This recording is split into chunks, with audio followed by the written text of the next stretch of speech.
course, we see individual transformations. We see people coming to the Lord.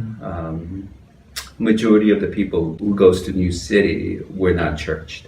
And so we've seen people come to the Lord, and we've seen their lives change. We've seen complete different trajectory in their lives. And we've seen them get married to one another, and that's always beautiful to see. But more than individual transformation, what we've been seeing is actual communities across culture, socioeconomics, even sexual orientation, gender, everything, generations, people forming relationship with people they would not otherwise have formed relationship with, but for the fact that they're part of the same church family. I think when I started the church, my vision of a disciple had a lot to do with personal purity, sexual purity, personal purity, holiness, goodness, all of these things. Now, my dominant definition of a disciple has to do with love, loving one another. And so I came to see that a diverse context like ours is the best place to learn how to love. And that changes the way people look at things. You know how when you bring a friend to church for the first time, maybe an unbeliever, you've been talking to her for a long time, and finally she decides to come to church, right? And so you tell your pastor, don't mess it up, and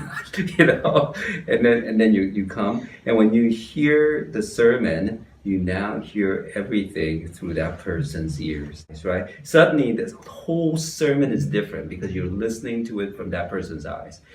I think that's what happens when you develop relationships in community.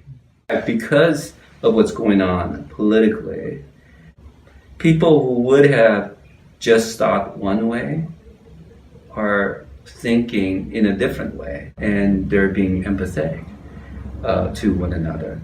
I think if you didn't know a friend who was an undocumented immigrant, I think you just think, those illegals, we should kick them out. But if your brother, he's struggling and he doesn't have papers, you have a completely different set of understanding about the plight of undocumented immigrants.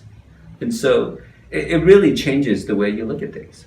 To be a part of the kingdom of God is to learn to love our neighbors. And we can serve them in our compassion and mercy ministry for a while, but somewhere along the line, we have to see what's really behind the issue. Why are they poor?